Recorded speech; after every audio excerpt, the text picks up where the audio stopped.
and she knows what her expectations are. And when she sees it, she returns that favor in kind. Yeah. And so, if you're a dad first, if you're in that situation where you're going to be a dad and you're going to date, if you are a dad first, everything else is going to fall in line.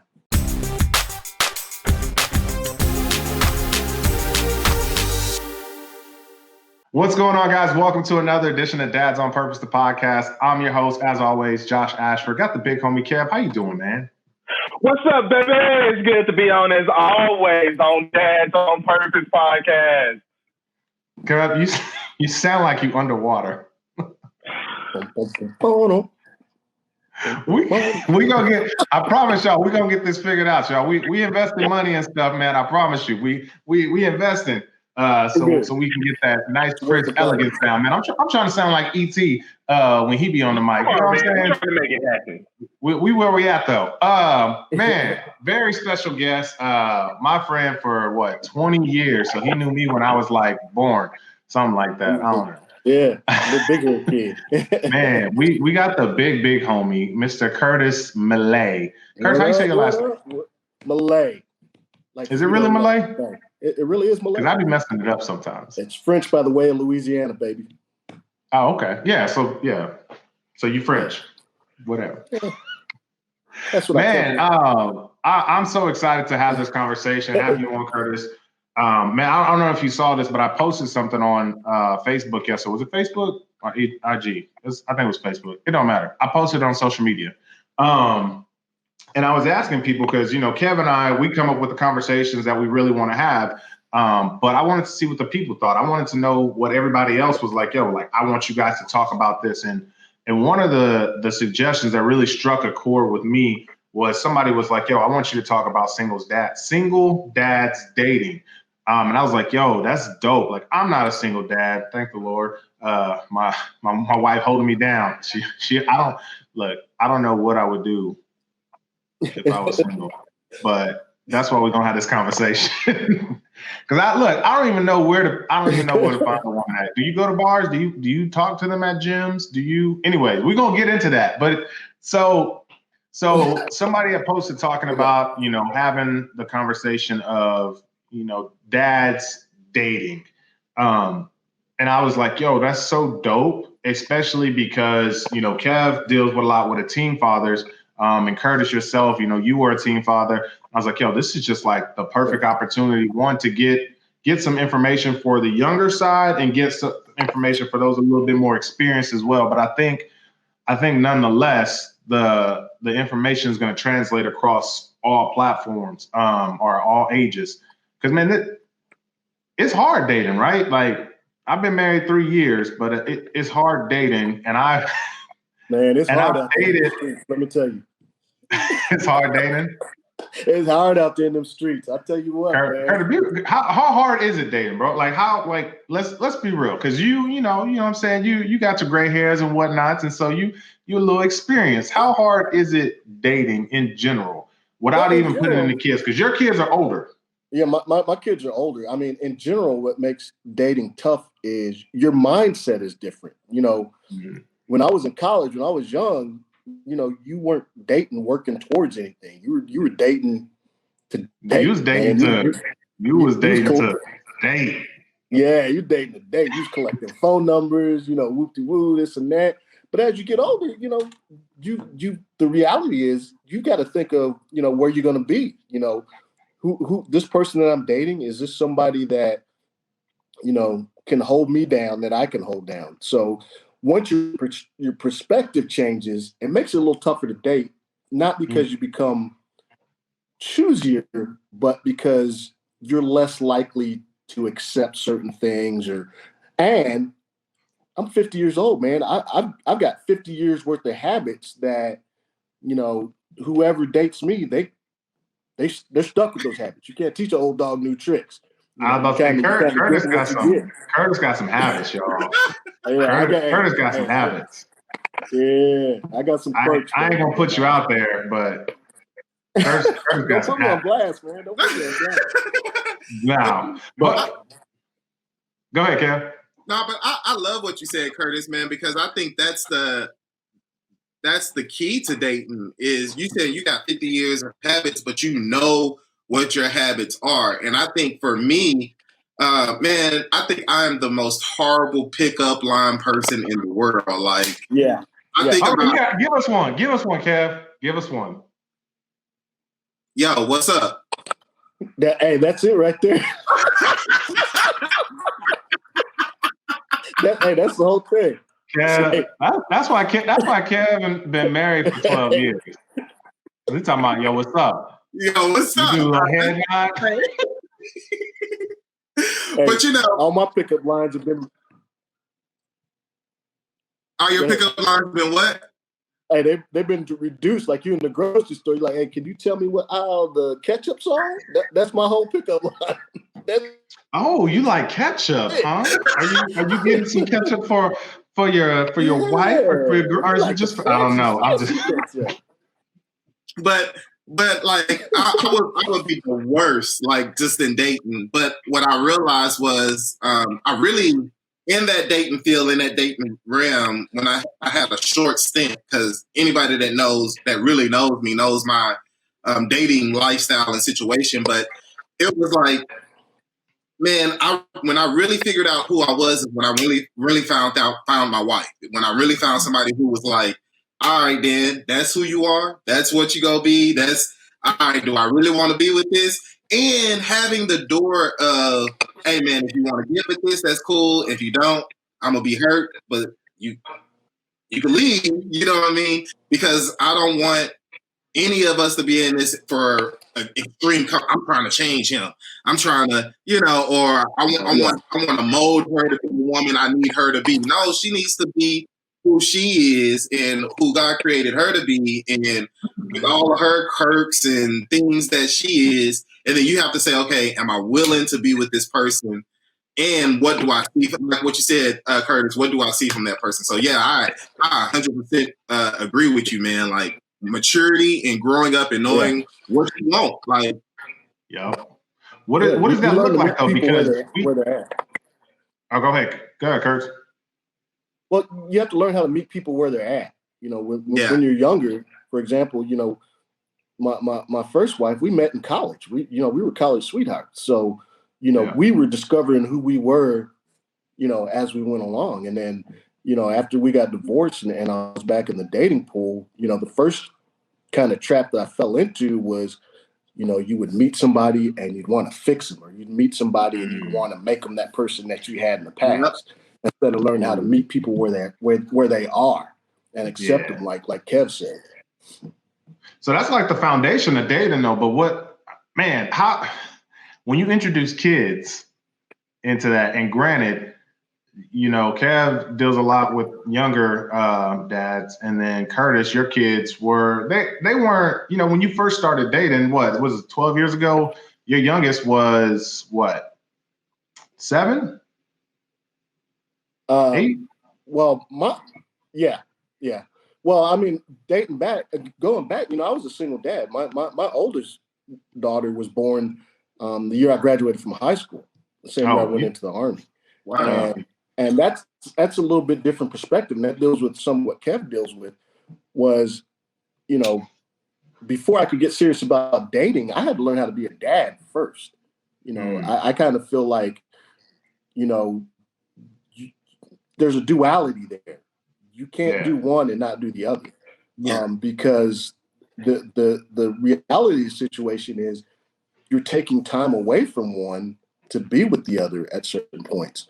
So, because I was young and I already had a child, that was always a part of my conversation. Hey, this is who I am.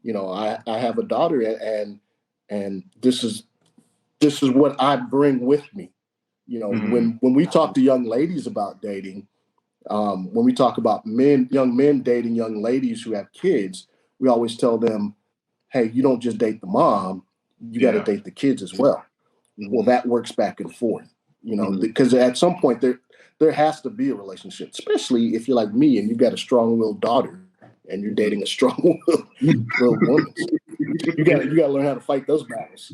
Is that a conversation that gets had a lot though? Because I mean, they're obviously two like different stereotypes, completely different stereotypes when you think about, single moms and single dads. I was watching I don't know how I got sucked into it. Don't ask me how, but it was some girl on Netflix talking about the difference between single moms dating and single dads dating. And apparently there's like this stigma. I don't know, but there's a stigma that, single dads they're not single dads, they're eligible fathers. And you know what I mean? Like, because we're not typically the caregivers per se. And so it's like when you see a dad that is doing that there becomes this different stereotype. And so I wonder, does that conversation happen often? Like the same way we talk about, single moms, like you're dating the child, you know what I'm saying? You're in it. That's that whole package. Does that conversation happen a lot with dads as well? Oh, definitely. Definitely. When you talk about that stigma, one of the things that you get being a single dad, when you tell a female or whoever you're dating that you have a child, especially, when you date at my age, one of the first questions they ask is, hey, have you been married? Do you have any kids? And you say, yes, I've got 4 of them. 4 kids and 4 marriages. Yeah. Well, however that works. And that automatically, that's a flag that goes up. And the stigma that comes with being a dad that's dating is if your children don't live with you, Black males have this false stigma that there's no Black fathers in the Black community. Man. So if your kids don't physically live with you, you automatically get this tag that you're just an absent dad and you got these kids. But what happens is as the conversation progresses, anybody that knows me, they know, and Josh, you've seen it. My kids are my best friends in the world. They're my co-pilots. They're my confidants. You stay with your kids. Say again? You stay with your kids. Yeah. And once that gets brought to the table that, hey, I am a dad, I am a father, a lot of times that strengthens that bond because she sees that she sees your nurturing side. She sees the fact that you handle your responsibilities. So yeah, that conversation gets had a lot, and you just have to learn how to navigate that. And Kevin, what you do with talking with younger kids is, the stigma is if you're under 20 and you have a kid, you a hoe. You know what I'm saying? But that's not always that's not always the case. My first daughter was born the year I went into the Army, and she has been my ace from day one. Amen. And when I bring that to relationship, when I was younger, I would tell people, "This is my daughter. Hey, this is my girl." And the other thing you have to do is you have to incorporate. We're going to do things as a couple, right? You have to understand that I'm going to do things as a father, but we're going to do things together. It's not about you being that, my daughter's mother. She has a mother. It's not about you taking care of me. It's about us bringing this together and being a unit. Yeah. Yeah. One of the things that I had to teach teen fathers, especially young people who are parenting, was number one, as a young parent and dating, how well are you taking care of yourself? Like, let's just start off right there. How well are you taking care of yourself? Because as a young parent, as a young person, you're not aware of your emotions, postpartum syndrome. You're like after having a kid and your body's out of whack, your hormones are out of whack. Your baby's not responding to your holding, your touch, and fellas, we go through postpartum syndrome as well. And I think they've just started talking about that in the fatherhood community of postpartum syndrome. But now you have this other being that you're having to figure out how to take care of. You got to figure out, the world's telling you, go be a man, go make money, provide, and all of this weight of the world on top of being a student, on top of being a boyfriend, on top of being somebody's son. Like, we have to stop and say, okay, now that I'm a parent, how well am I taking care of myself first? Mm. And then Yes. if you're taking care of yourself well, then how well am I taking care of my kid? Because sometimes we jump into, I've seen young people jumping into relationships. And when I say young, we talking about just immature, like just maturity, because I've seen some 16-year-olds, 17-year-olds, excuse me, like as a couple, like they came to the same school, they live together, their parents are supportive, like maturity levels are very high. But I've seen some older people with low maturity who are still struggling the same way 15, 16, 17-year-olds are struggling. So when I say young people, but we have to learn how to take care of ourselves first. Then how well are we taking care of our kids?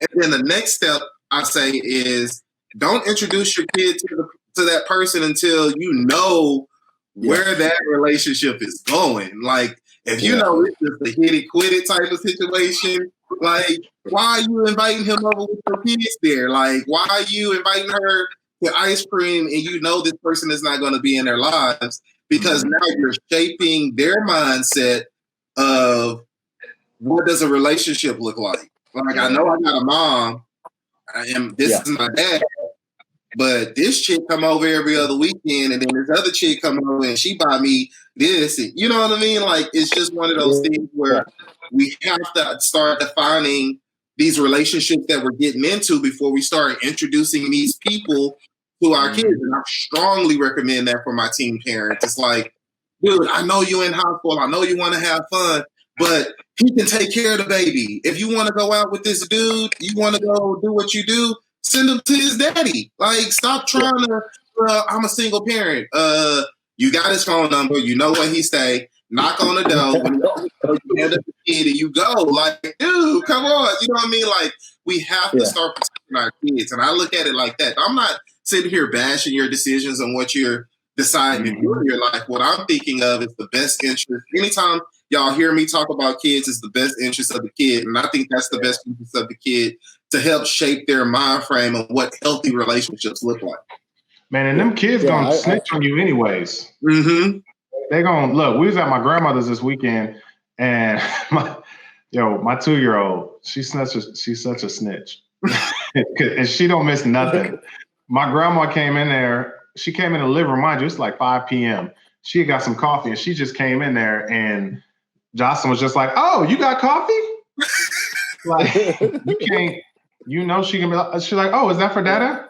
Like, no, they gonna tell on you. But anyway, Curtis, what was you about to say, man? You was about to say something. No, I agree totally because I've fallen into that mistake. You know, my mistake comes more from being a little too big-hearted than what you were saying, Cam. You know, I want things in my life to have a good balance. So, you know, in my early stages of dating, it was always important to me that, hey, you got to meet my daughter. You got to meet my son. You got to meet and I fell into that trap that you talked about. You know, you got to know where things are going before you step into that. Yeah. And somebody reminded me of that, you know, recently, a young lady that I'm dating now. You know, we've been dating for a while, and my daughter came up to visit. We're just having a day out. We're going to go have pizza, and I said, hey, you know, we're all going to go have pizza. And it was really, really awkward because I didn't do the work on my end of explaining to my daughter that, hey, this is a person that I'm really interested in that's going to be here for a while, and explaining to that other person that, hey, the reason I'm doing this is to kind of keep things in balance. So that's an excellent point. You know, you can't. We talk to moms about that all the time, but we don't talk to dads about that. You know, was your daughter throwing some shade? Oh yeah. They're good at that. They do it. You know, what you forget is, you know, kids want to protect their parents as well. You know, they want to protect their dads like they protect their moms, right? And my older daughter is one of those. She wants the best for me. She wants the world. She wants for me what I want for her, right? So when you introduce something, you know, she's checking. She's like, hey, are you bringing the A game for my dad? Because if you're not, you might have to catch your hands. You know what I'm saying? That's the way my daughter rolls. So That's the beautiful thing, man. I think the key point too there was taking the time to explain and have the conversation, communication. Like, I think that's the big thing we don't talk to our fathers about is like, yeah, you want to move on and do your thing, but how well are you communicating that to your kids? But also, fellas, communicating your move is not necessarily being a punk and telling them what you're doing and letting them have into your life. If it's in the best interest of your kid. So if you see this relationship is about to go somewhere, you know what I mean? Yeah. Because I know some of us may feel like, man, but this is my life. I got to live my life.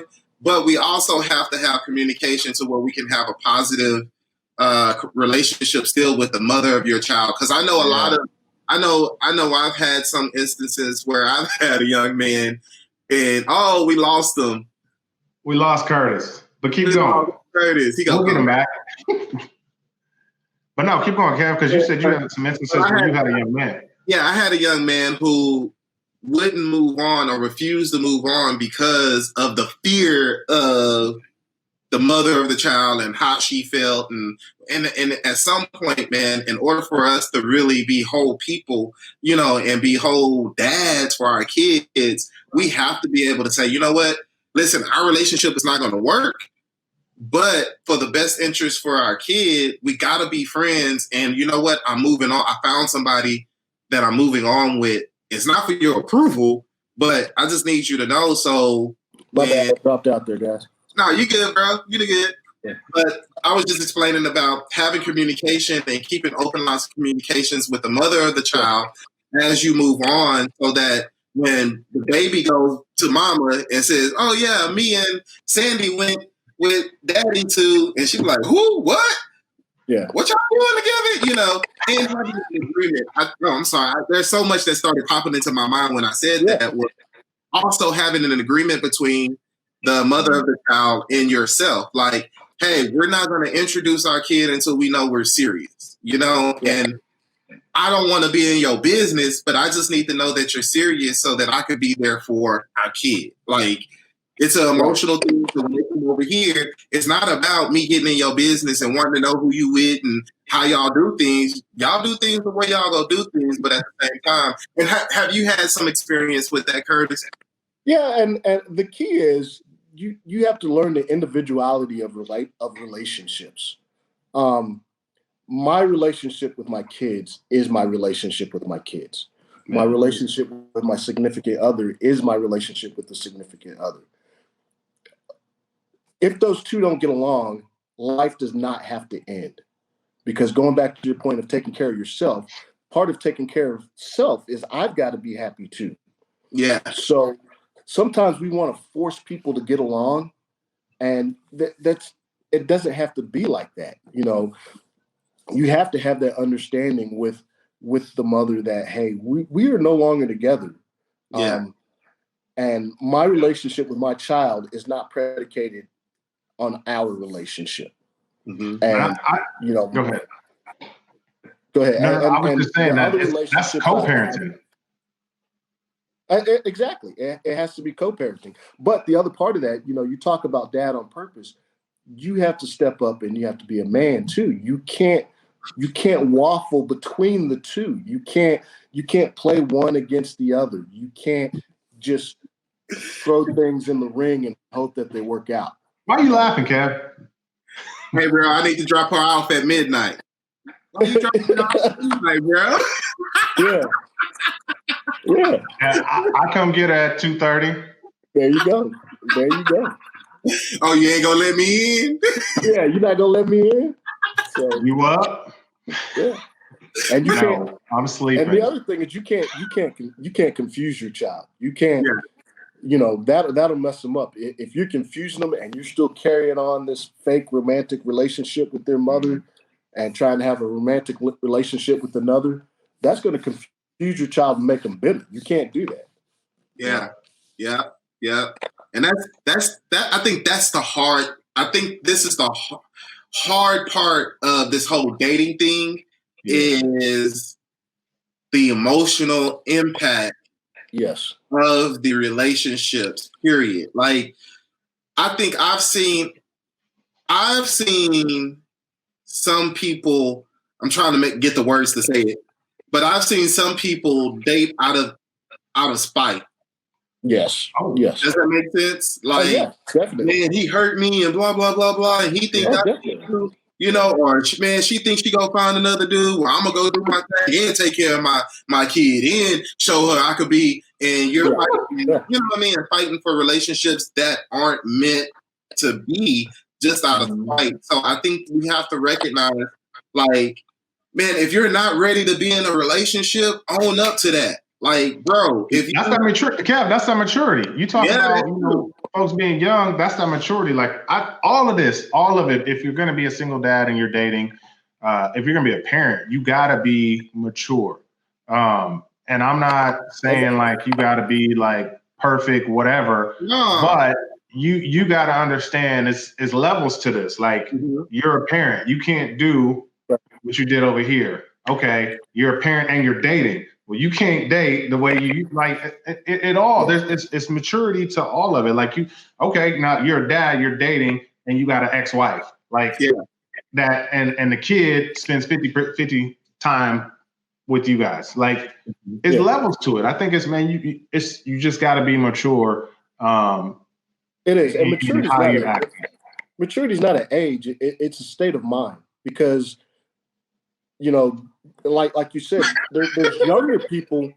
There's younger people that are keyed in, but there's people my age. I've fallen victim to it. There's people my age that forget about the maturity aspect of it.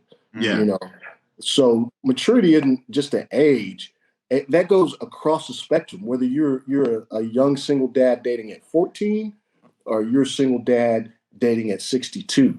You know, there's still that maturity that has to run through it.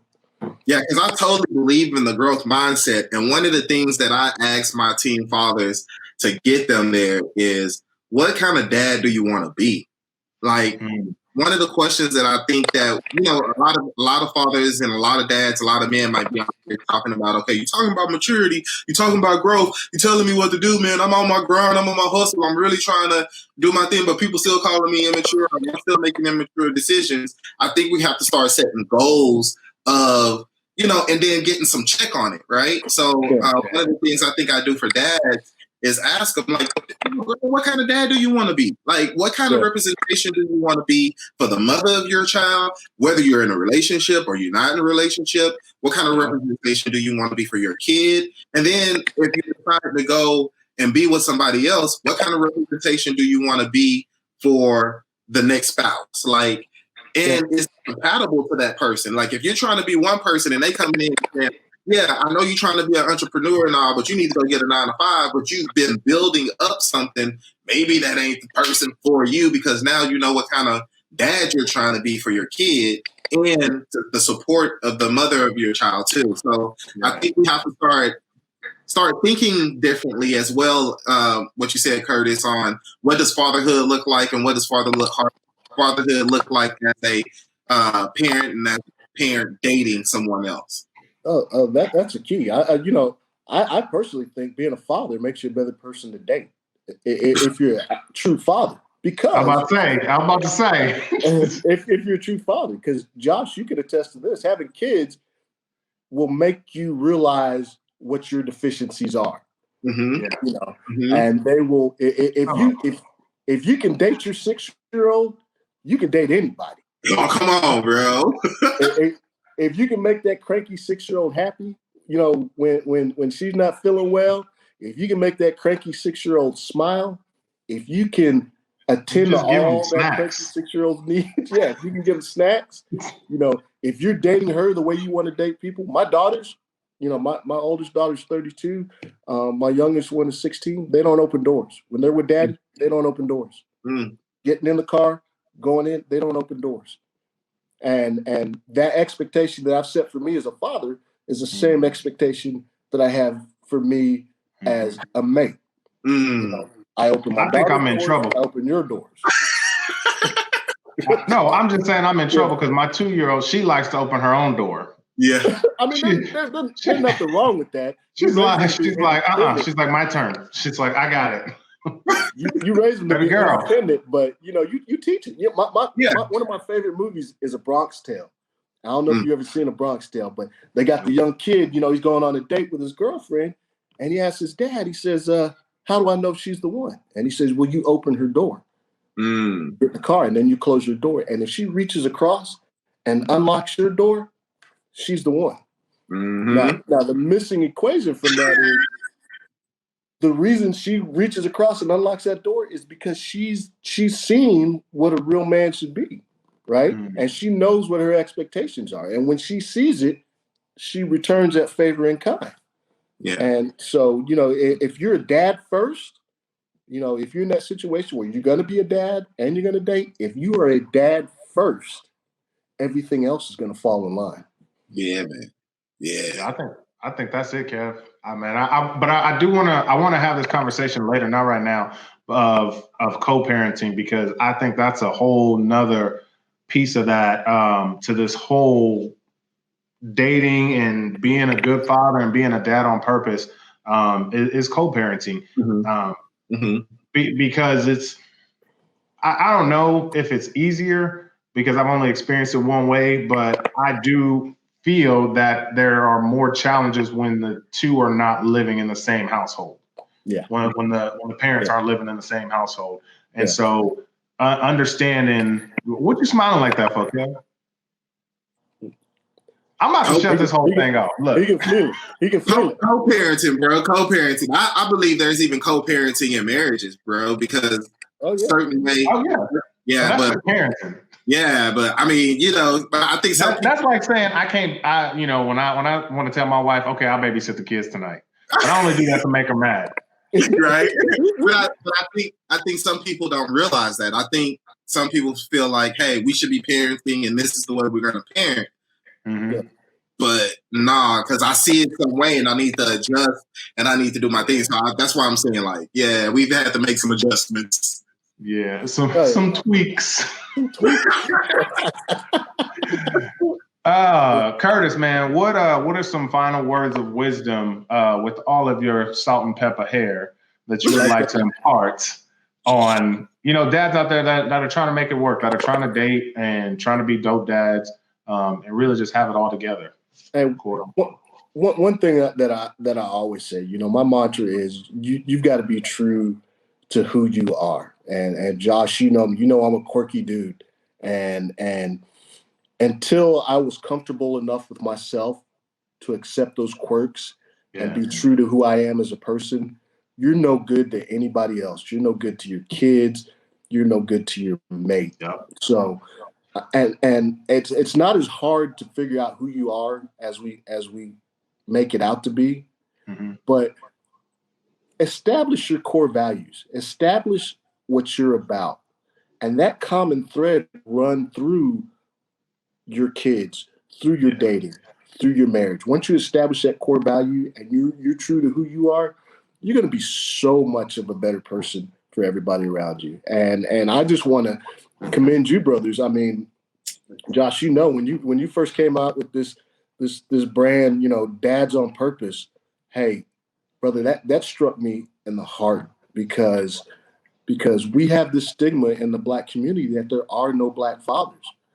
When the truth of it is, the Black community is full of Black fathers, and they are being dads. They are sowing into their kids. They're not just coaching you sports. They're not just they're doing hair.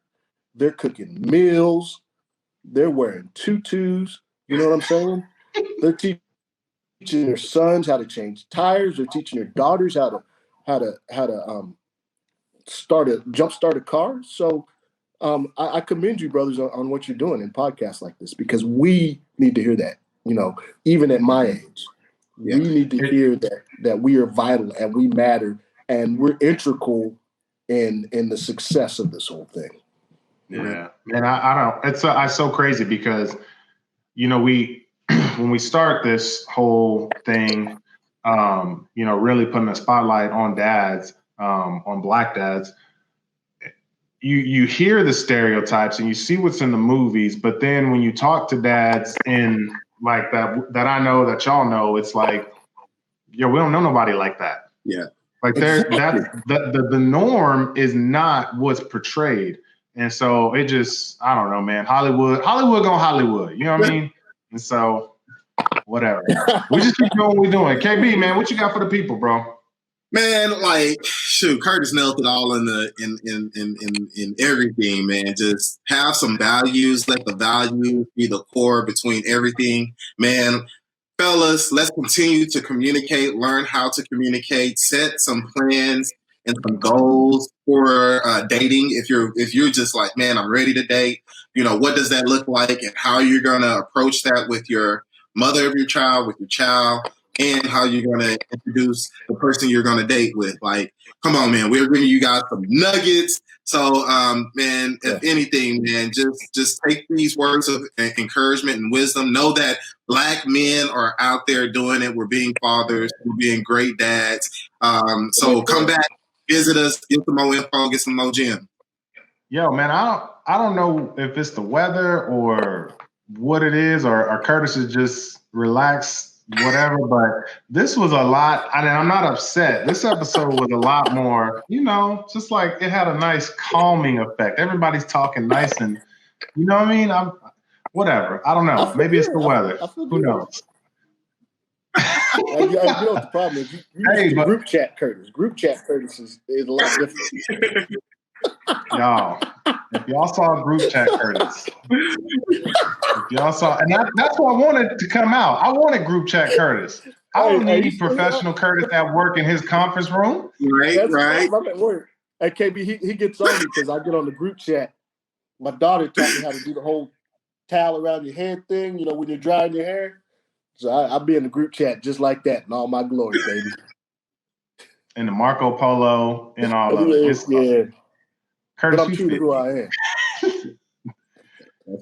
Painted toenails and all, but that's a whole different story. Yes, sir.